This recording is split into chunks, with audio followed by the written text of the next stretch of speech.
Welcome back. I am Paige Elizabeth, and I'm with Katie Warpinski, board certified MD. We are just going to talk about attraction, kind of the science behind attraction this week. And like I gave Katie a homework assignment and I was like, this is your area of expertise and I know what I know, but I want to learn more because the thought that I had going into this was when you're traumatized, if you have trauma, we all know that like when you have an unhealthy relationship to yourself, you are more likely to attract situations that only mirror that trauma. So you end up attracting narcissistic individuals, manipulative individuals, people that just aren't healthy because that's a reflection of where you're at. But how much of that is psychological and how much of that is physiological, right? And so, of course, my theory was, well, does the nervous system send out chemicals as well to feed into this loop where we attract those individuals that are just not good for us. And so, yeah, that's what we're going to talk about today. So, welcome back, Katie. How are you? I'm great. I'm happy to be back. Perfect. Perfect. Yeah. So, and also, just the other factors, right? Nervous system, endocrine system, immune system. Those are the three big systems that like I deal with in my work. Making sure that all three of those are where they need to be, because if they're not, then life is just that much harder, right? Mhm. Obviously, the immune system correlates to things like um, inflammation. You've got the endocrine system dealing with cortisol and your sex hormones, and then you've got the nervous system, which houses trauma and helps regulate sympathetic versus parasympathetic activity in the body. So all three of these systems are really critical to optimal health. Not that circulatory system is irrelevant or reproductive system doesn't matter. But when it comes to our psychological well-being, these are really the three systems that like play a direct role in our capacity to show up in the world and execute the way that we desire to, right? So, but Katie, like which system would you like to start with and break down in terms of attraction? It's so funny because you start to see, like when you stand back, how it all works together. But like I had mentioned previously, like we've talked about the HPA axis before, the hypothalamus, pituitary gland, and adrenal glands. It's like they they really, I feel like, are the cornerstone because we talk so much about how stress impacts our health, immune function, just mood, all of it. People take for granted how much your mood also sends off a vibe, right? We talk about energy. So it's like, I feel like that's a great place to start because when you think about those stress hormones, when you're stressed, how it makes you feel and how you feel is what you project. And it's associated more so when you talk about it with relation to like attractiveness. It's if you have a healthy HPA, it makes you more approachable. And what does it mean to be more approachable? You smile more. Why do you smile more? Because you're happy. Where does happiness come from? You know what I mean? It's like that downstream effect of hormones. But if you have that cortisol in check, it helps to relax you more. And when you're relaxed, you smile, you give off the good vibes, you're more approachable. And when you have a dysregulated HPA, it really affects your mood so much so that like you frown, like you hunch over, you're just sort of you look down, like nobody's going to want to approach you when you're giving off that vibe of like don't approach me. And so for me, it kind of always comes back to that HPA. Interesting. That's my personal opinion from what I've researched about it. And it just people just I wish understood how important stress regulation is. So how does the HPA then get dysregulated? Well, when you have, all that cortisol floating around in your body, it affects how other hormones are being, like, if you're using up everything to create all this cortisol in your body, you're not giving your body the chance to take what it needs to put into making the good hormones, like the oxytocin, the happy hormone, stuff like that. So it's sort of like you're taking all of your resources and kind of funneling it to making all of this negative hormone. That's like the best way I can put it. And so if you're not getting all that, the oxytocin, the dopamine, all those things, it just kind of starts to throw everything in whack, and you're just really focusing on all the negative, literally, and nothing is going to the positive. Mhm. And how can people break the loop that they get on? Well, acknowledging that there is, the issue is always the first step, but then taking the steps within your control, right? Because obviously there's certain factors that you can't control, but it's sort of saying, okay, I'm really stressed, and how can I start to manage that stress? And great ways to do that are, like any physician will say, you always start with diet and exercise.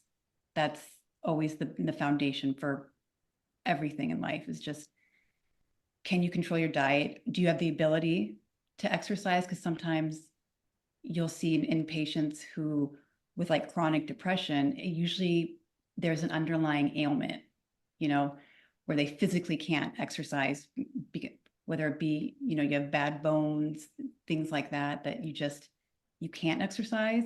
You do see a higher rate of depression in those people, because getting your body moving, like, you are now getting those hormones into your system and getting them floating around, going to the places that they need to go.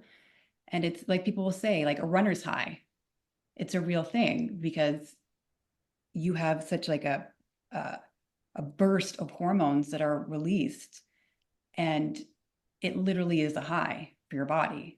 So exercise, and then obviously diet. You want a balanced diet to be able to give the components to be able to make hormones.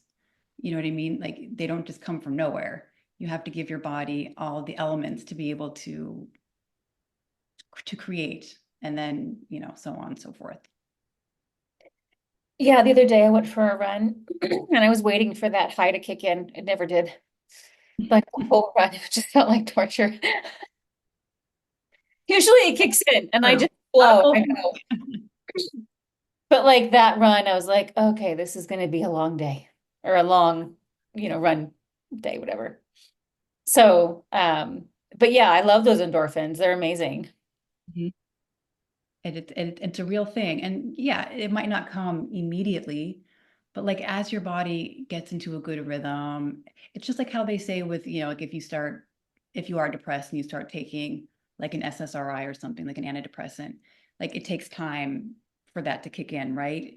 It also takes time for your body, when you're naturally creating these things, to sort of take into effect. It usually takes about anything in life, I've realized it takes about 2 weeks. They say it takes 2 weeks to create a routine. It takes 2 weeks, when you change your diet, for that to start taking into effect. So always give things in life a minimum of 2 weeks. I don't know if I've ever asked you this. I don't know if I've ever actually researched this. How do SSRIs work? So it's SSRI stands for a selective serotonin inhibitor reuptake. So it's like, it basically is, it just has to do with binding to certain receptors. Mhm. That's all it is. It's like, and allowing, so it actually binds to the receptor, which allows the serotonin that you do have in your body to be freer longer, and it's not getting absorbed into these receptors that are inhibiting it. Because people are like, oh, why do you want to inhibit? And it's like, no, no, no, it's just that you want to inhibit the reuptake of the serotonin in your system, so it just stays around longer and you get more of the benefits from it. It's so interesting because I have to wonder if, and I know we're going to transition specifically into birth control and the effects of hormones and attraction, but like I'm curious if an SSRI would affect your attraction to someone too. Absolutely. I mean, everything plays a role in this. And so they say, so you have more of that serotonin floating around in your body, and serotonin is like the happy hormone. So it's naturally going to make you more relaxed, and it kind of goes back right into like, okay, well, if you're happier, what's also being regulated? Your HPA axis. And what is that doing? It's lowering cortisol. It's allowing your body to feel more relaxed. You're going to smile more. You're going to, hold your head up higher and feel better, more confident. And we all know people are attracted to confidence. You know what But I mean? what is it about birth control that when you're on it, it changes who you're attracted to? Well, because it affects your estrogen, and your progesterone. It changes those levels, which it's funny because people will say, why is it when I'm like right before like that time of month, you know what I mean? Like usually it's like 2 weeks, about 2 weeks after you've menstruated.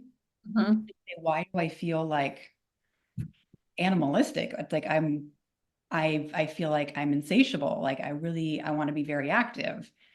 Why am I more attracted to my mate around that time? And it's like, well, that's the time that your egg has actually been released. You get one egg released every month. And it's your body's natural way of saying, okay, that egg has been released. This is when you can get pregnant. And so it's like, that's nature's way of saying, okay, this is you're going to be more active because you want to get pregnant. Like that's just like the natural evolution of things. And so there is an actual science behind it. Yeah, it's just fascinating because when you're on birth control, your attraction for, like, I guess, I hate to say this, but like a soy boy, you're more attracted to men who aren't as masculine when you're on birth control. When you're off birth control, you want more masculine traits in a mate, which is so fascinating to me. Like the fact that it would do that. Because it's nature's way of being like just getting you attracted to that like that natural manliness. It's like it really is. And what kind of suppresses that with birth control pills is that it's inhibiting an egg actually being released into your body. Mhm. That's what it's suppressing that. And so when you're suppressing what causes that to happen, you know what I mean? Like you're lowering those levels and that's not getting released. So your body's just in this kind of state of this. But when you go off the pill and you're having that natural like spike in hormones, it's like, oh, I'm going from living in black and white to living in color because these hormones really have that much of an effect. That's why when you go off the pill, you're more emotional when it comes around that time. You're more emotional, you get the cramps, you get all those things. It's like that you were suppressing for so long, and then it like comes to the surface, literally. Right, because not just like SSRIs as well as birth control, they have a numbing effect. Yeah, yeah. They totally have a numbing effect. And it's hard as someone who helps people to try to regulate their nervous system, their mindset, and their health to do that if they're on hormonal birth control or taking an SSRI, because we're not actually working with you. We're working with an altered version of you. And Mhm. so it's really difficult to navigate that It is.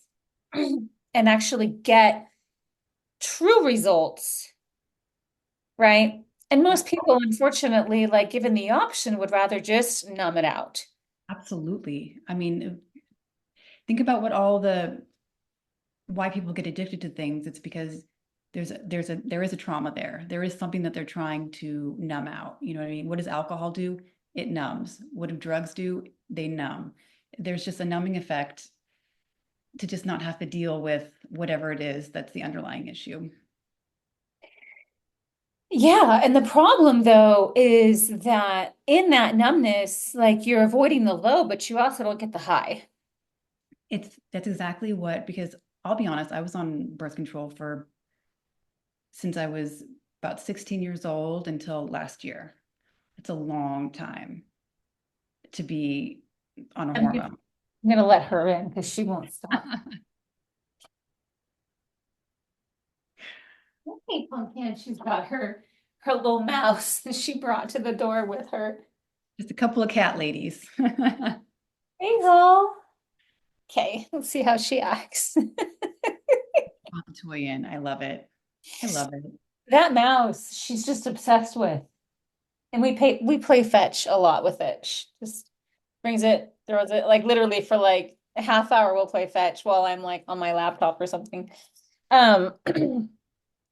But yeah, there's like this numbing effect and people lean into it only to completely like it there must be because I would venture to say like dopamine and oxytocin. Which one would you say is more of a joy? Um, They, I would have to say like oxytocin is a really, really powerful hormone. Um, because it's also released when you're with somebody and you orgasm. That's one of the hormones that's released, and it gives this, they call it the bonding hormone. mhm. It's like you feel like you've created this attachment. Like that's why when people are like, oh, you just slept with him, what's the big deal? And it's like, no, like there was a hormonal like thing that was happening, and it tells your brain like you like this is a closeness, a bonding. I mean, it's also though it's the bond between a mother and a child, because oxytocin is what causes milk to come out. What happens? Your baby needs to eat. It's a bonding experience. So like it's called the bonding hormone, which I think is a really, really strong hormone, like for better or worse, because then it can create a very, very strong attachment to maybe somebody that you shouldn't have a strong attachment to. Yeah, Have to absolutely. worry about, the downstream effects of trauma bond. Right. I mean, when you're not getting those dopamine hits or the oxytocin hits, Yeah. I don't know. I mean, I heard once, maybe it was Brene Brown that said most people fear joy because of the withdrawal from it. Yes. It's better to never know something than to know it and lose it. I thought that was just so fascinating. And that's why for some people, living in a state of numbness perhaps works for them, but it just, once you've been on the other side, it's like you can't go back. And yet all those years that I was stuck in apathy just felt like torture. That's numbness. Like it just felt like torture. Yeah. Were you on any medications at the time or? No, it was just from trauma that I had gotten stuck in apathy. Just too many events kind of lined up and my nervous system shut down. So I was just like numb. Like nothing brought me any real pain, nothing really brought me any joy. I was just like whatever. And how did you come out of that? Like, how did you pull yourself out of that?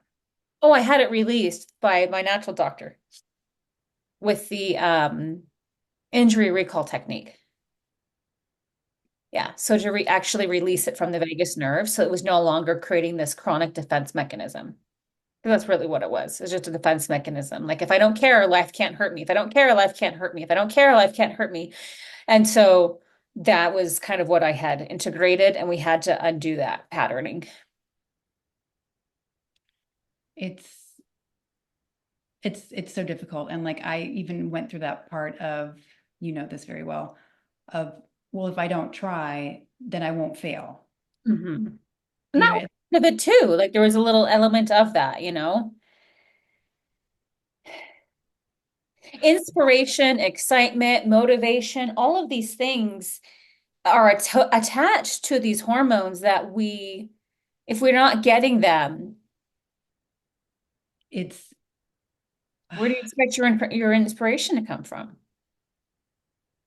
and it's like you gotta break the cycle and just start somewhere. And if it means like, and it's hard because it's like I had the ability to go off the pill without any worries of um, repercussions from that. Mhm. And but I can understand why some people it's a necessity, to for that. And then you kind of have to find alternatives, and also not all pills are created equal. So sometimes it's like trial and error of finding what works for you and for your body.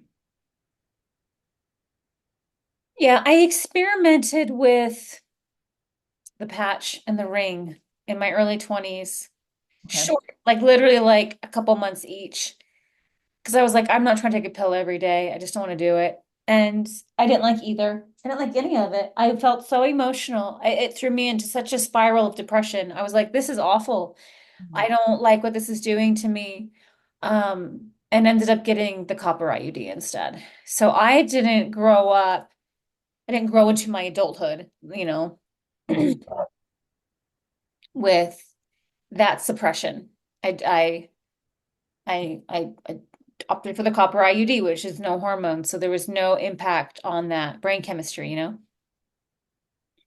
it was a real thing. Like when I came off of it, it was like being pushed off a cliff Mhm. into a sea of emotion and life. It all kind of came fast, and it was like, wow, I wasn't really prepared for that. I mean, I kind of was because I asked my doctor, like, what are the pros and cons, of staying on, going off, whatever. And he was the one that told me, he's like, it's like living your life like this, and then going to living to your life like this, where it's like you're going to have lows, but your highs are going to feel so good.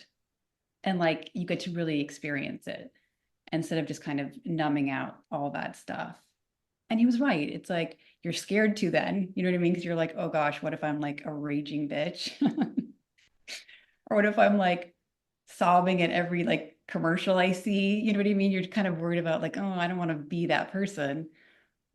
But that regulates itself. And you're fine, but you feel more, for better or worse. You feel more. And like life is meant to be lived. She keeps like dropping her toy and then she's doing like this to my arm. Like, come on. I'm here too.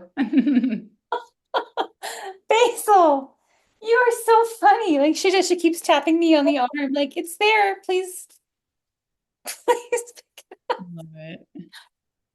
Oh, having like it doesn't matter the species, babies are babies. Like she's just so demanding and completely unaware of the fact that I'm trying to get work done. Come on, pumpkin. All right. Going back out again. Sorry. You're going back out again. Yeah, girly. Go get it.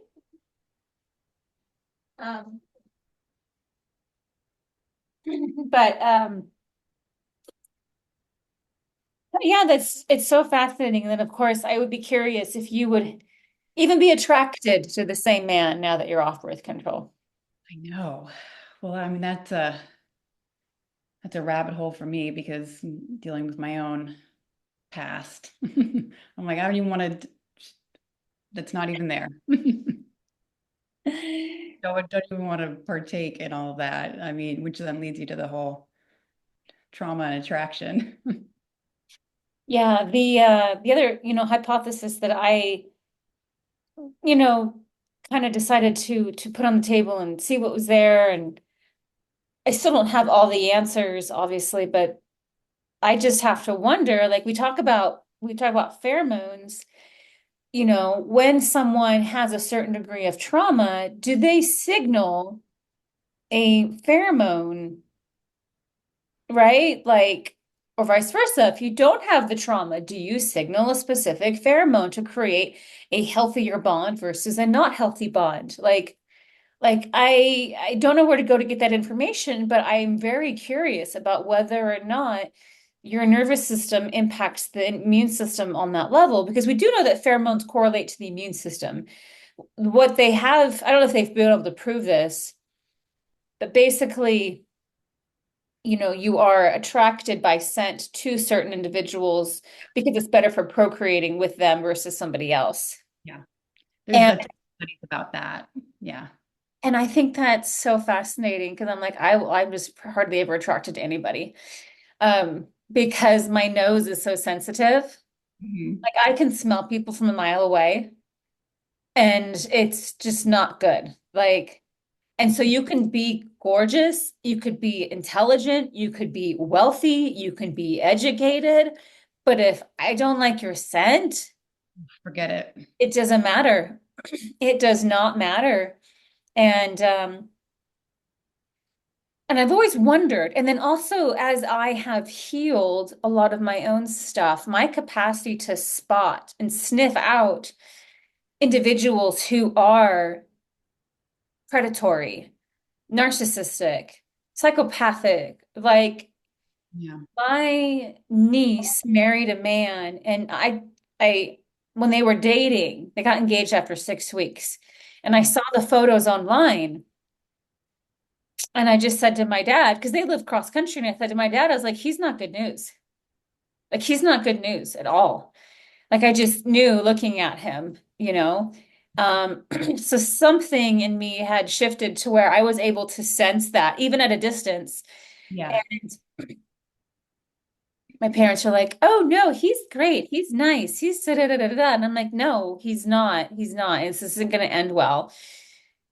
That was 2019. Fast forward to 2022, he had cheated on her since the time they got together with over 50 women. He was physically abusive, he was emotionally abusive. And I was like, "Yeah, I told you so." I'm telling you, there's something I energy, never even heard this man's voice. but there's something that there's always a cue, like a Yeah. social cue that is given off. That kind of comes back to my HPA axis. That there's just, and also, we forget that testosterone is a very, very, very strong hormone. Do you know what I mean? And it's like, it, and then that sort of affects how, like, their stance, just even the way they stand or hold their hand or put their arm around somebody. It's something as small as that can be triggering of like, oh, this feels aggressive. This feels, and what does that come back to? Testosterone, high levels of testosterone. It's like, that's why they say with, bodybuilders were taking steroids and like testosterone supplements, which is a big thing right now with men, getting testosterone supplements, and it makes them just peacock. You know what I mean? It just changes your facial structure. It does. That's what hormones do. And um, it's just there is something to it, I think. Yeah, I mean, again, and that could have been my psychological refinement. I don't know. Yeah, it's like we bring our own experiences into every situation, obviously. So that you have to find this marriage of what you bring to the table and what nature is bringing. Yeah, it's just a really, fascinating question, like how layered is attraction? How physiological is it? How psychological is it? And, if you're trying to change who you're attracted to, I ask these questions because if you're trying to change that, like where in the system do we need to troubleshoot, right? Like, where do we need to get in and be like, this is what needs to go? Because narcissists like happy people, trust me. I mean, they actually love them. They love to destroy them. So it's not as simple as to say, oh, well, if I'm a happier person, then I want to attract them. That's deeper, Oh, absolutely. No, deeper. everything is, you know what I mean? It's a puzzle. It's all a giant puzzle, and you just got to find the right pieces that fit together. It is no one answer, and certainly not one answer that fits all. It is really delving into your own genetics. That's why it's so important to know your familial history for everything. Like for depression, like, yes, it can be genetically traced back.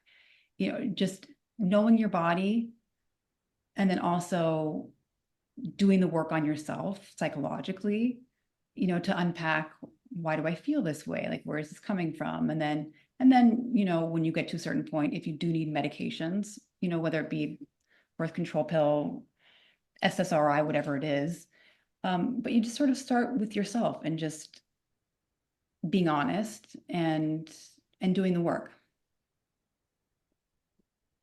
Yeah. Yeah, I mean, men get so offended when I say they have a scent, and I'm like, but you do.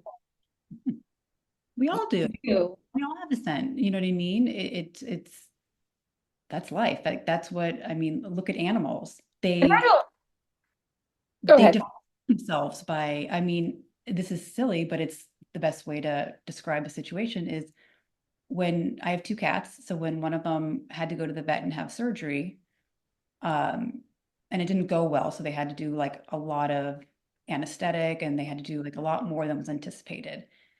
And when he got home, and these are litter mates, so they're brothers, true brothers, uh, I had to keep them in separate rooms. They slept together every night.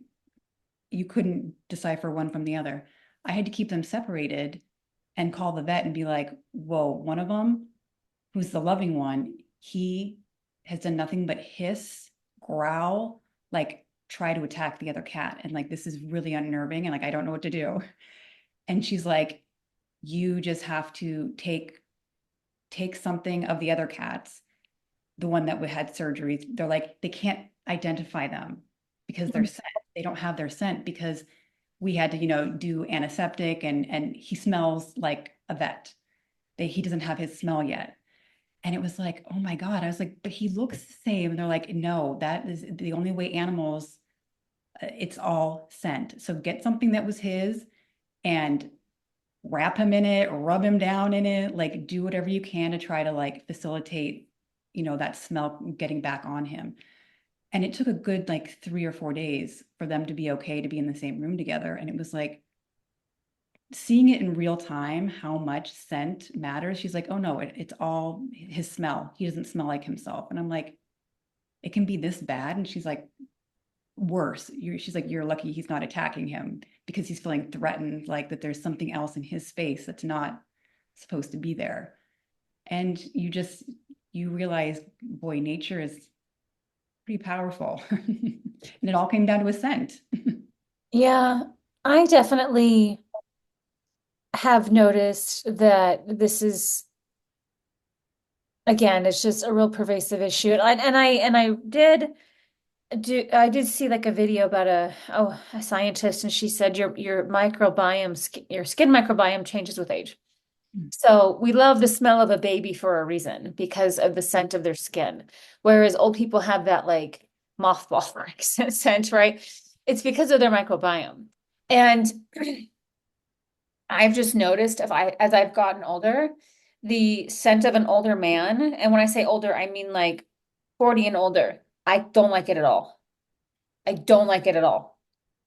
Like, unless this guy is super healthy, detoxifying himself on a regular basis, sweating a lot, working out a lot, doing stuff to kind of keep that microbiome in check, I'm so offended by the scent. It's not even like, yeah, but Sir, I find your scent offensive.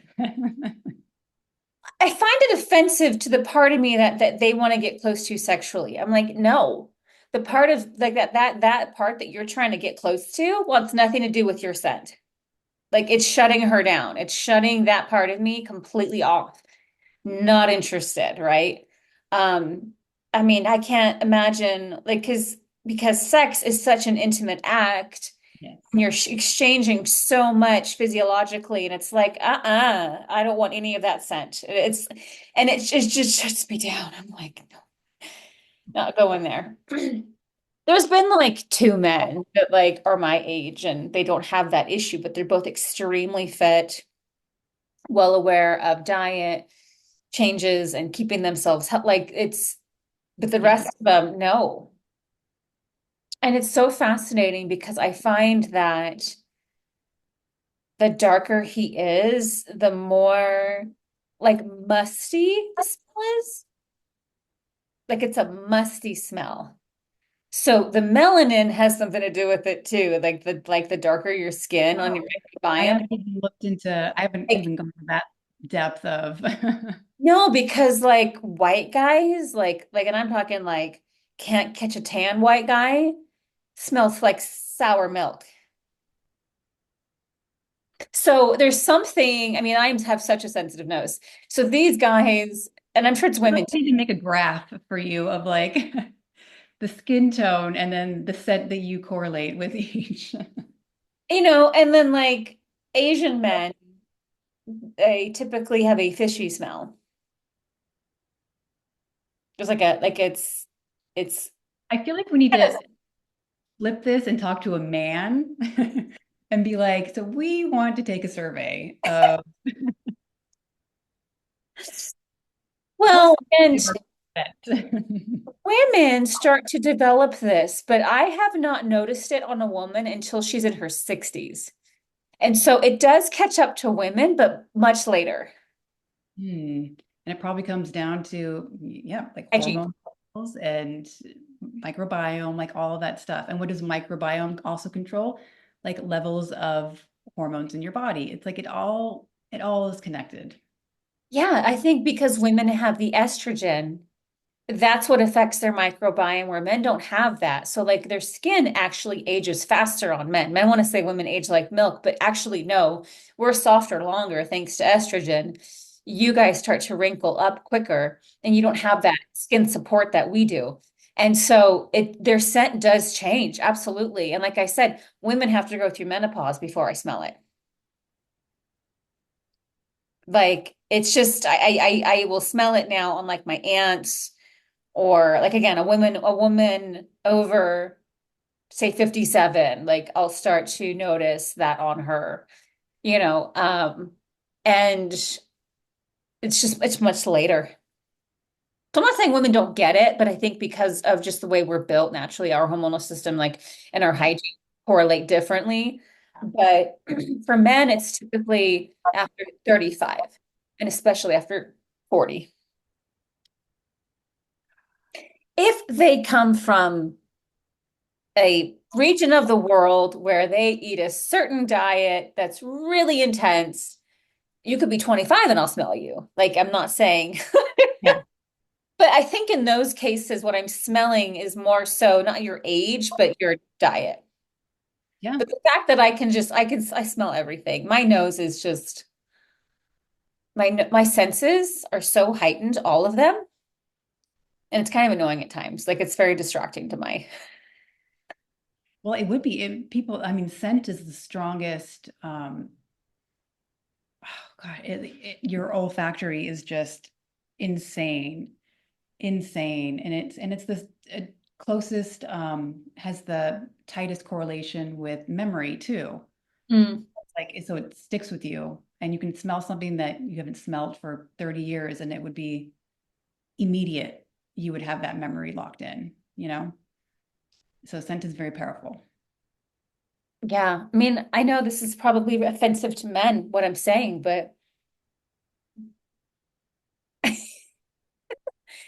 it is You know, what it is. if people are looking to be offended, they're going to get offended. If they're looking, for an open, honest conversation, then you're going to find that. Mhm. Whatever. Yeah, I mean, I guess, it is what it is, but that piece plays such a huge, and I think it plays a role for a lot of people. Most people are not cognizant of it. And I'm that's just aware. I'm like, that smell and me are never going to mix. It's just not happening. It's just not happening. But I don't know how many people are like, yeah, it's the scent that's off. They might just be like, I don't like him, but or like her, but they won't know why. Like that's what they, you know, like when you talk about pheromones and they emphasize it's subconscious. You know what I mean? It's a subconscious thing, chemical reaction. It's actually a chemical reaction that's happening, and like you're not really supposed to know. You know what I mean? It's just like it's supposed to be nature taking over, and it's a difficult balance to maintain. I have found that the Mediterranean men actually, on average, don't offend me. Not at all, but there's a higher amount of that group. Because I don't like the like I said, the white boys who can't catch a tan. I don't like their scent. Don't like their scent. And they could be, again, blue-eyed, black hair, whatever, like hot in theory, but like their scent won't work for me. And then again, like the others. And I never really quite understood that, right? Like it's just not, but now I get it. So Do a study of the Mediterranean diet, and right. So Italian, Spanish, like the Iberian Peninsula type, and then like Latin America, like those, if they're like on a spectrum in terms of that original like South European kind of qualities, like that's something to look into. Let's find the correlation. I'm like, that's an interesting group that like clearly my body's like, if we're gonna breed, it has to be that group right there. Yeah, but it comes down to like they say, you know, around that time of the month, the follicular phase, your body knows like, okay, this is when it's going to happen if it's going to happen. And so what does that do? It's going to make you more aroused and like want to mate, look for a mate. And so that's why they say women's desires change throughout their cycle, and like even the type of people that they want, because there has to be that attraction, you know, for that to take place. And when you're fertile, your body wants it. Well, and one of my friends, she's like, half the month I'm attracted to my partner, the other half of the month I'm not, you And know? there's that it's like it's literally your hormones are like, but then there's probably a time where she looks at him and she's like, oh my gosh, I can't get enough. And then the next week it's like, don't even look at me, don't breathe, go in the other room. You know, she said she's like half the month. I can't, I like, I'm just so like, she didn't use the word repulsed, but basically like, I don't like the way he smells. I don't like the way he looks. I don't like any of it. Well, it's estrogen, testosterone. It's like a combination of all that like drive these feelings. You know, it's like really to an extent, it's like you can't control it. Your body just takes over. Mhm. And Yeah. again, needs to curb it, like go on the, you know, change a pill, do something different if you want to stabilize that more. But like otherwise, it's like just expect it, know it, and deal with it. And I mean, but also like animals can sense when we're traumatized and they come to try to soothe it. That's what makes me wonder if we sense it as well. We just don't know what to call it. I would feel, and this is just my opinion, like there has to be. I don't, what is that chemical that we give off like when we're crying and your pets come and soothe you? Is there, I know there's like a, there's something your nervous system gives off and like your pet, your dogs or your cats come and they want to make you feel better. It's because they smell it on you. Well, because it would have to come with like a surge of like if you're upset, I think it kind of comes back to cortisol, right? Like you get this like rush of cortisol, and it's just has this, you know, like not the fear hormone, but like it has to release something.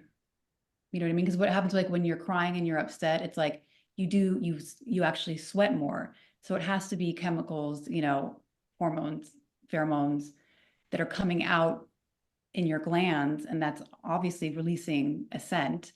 But I think animals are just on a different wavelength and can pick up on that more than humans.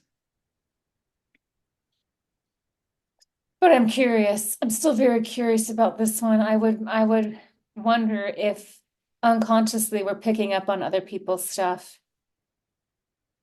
you know? You That's would why have I'm to be. interested or Yeah. not interested. Because Because once you heal a lot of your traumas, like what you are attracted to will radically change. Like it just radically changes. When I think about, overcoming a lot of the situations with my mother, and then I only dated one narcissist in my life, but like just 99% of men's behaviors I just find repugnant now. I'm just like, it doesn't serve me. Like, I mean, my relationship to myself has gotten to this place where it's like if I can't love you without a fight, I just don't want to do it, you know? And it's not like I don't want to take on a dysfunction just to be involved, but I feel like so much of relationships are based in dysfunction, and Mhm. I don't have the desire or the energy, you know. There was a guy who maybe I had mentioned this before, who had taken like a major interest in me at one point, and then he just fumbled the ball severely. And when I called him out on it, I did it in a very harsh way. And after that, he became obsessed with me. And I'm like, see, I don't want to have to be Play games. a Yeah. bitch just to get attention. Like the fact that I couldn't just be myself and be kind and establish a rapport, Yeah. really, I have to be, nasty to you just to get your attention. It's not a game and it's not fun. And it just goes to show that like he's caught in the let me rescue and fix. Because that's what he was responding to. Oh, she needs me to fix this and rescue this. Like, Yeah. but when things were good and balanced and even, he didn't know how to proceed forward. And it's like, it's just insane. So, like, yeah, the more you heal, the smaller the pool gets. Yeah. Your threshold is much, much, much lower. But your attraction, like, and I've heard women say this, like, the more I've healed, like, I'm just not attracted to men anymore. I'm just not attracted to men anymore. And I really just think that has to do with the fact that when you work on yourself and you start to repair those, like belief systems to your life, yourself, and how you interact with others, when you start repairing all of that, Mhm. your attraction dwindles because you're like, no, no, Yeah. no, no, no, no. You know what I mean? Like, and I, it becomes instinctual too. It's not like, it's not a choice. Like for me, we've talked about it probably almost every episode. Like I do something I don't want to date. I just don't even think about dating. It's like it's not even a choice because it's like I'm just living my life. Like I'm happy, I'm good, I'm staying in my lane, you know what I mean? Just doing what's right for me. And in doing that, for whatever reason, I don't want to, I'm not actively seeking out a man. I'm just not. Like the thought of it just actually feels draining physically. That I'm just like, no thanks. yeah, no, absolutely. I completely understand. And I really think a lot of it has to do with again, just some of those physiological cues because we don't know these men that we're turning away. At the same time, we emphasize it's nothing against men, you know what I mean? It's just that it's like I'm focused on me now. And for me right now, it's just I want to focus on my life and not take on somebody else's life and what comes with that. I'm just not there. Yeah, I mean my attraction for men has definitely shifted over the years. Like it's changed radically. And I can only assume that it's part psychological, part physiological. It is. I You think know? it is. So, well, as usual, Katie, it was a pleasure talking to you. And for those who participated, thank you for watching, and I hope that you show up for more calls like this one. Till next time. Till next time.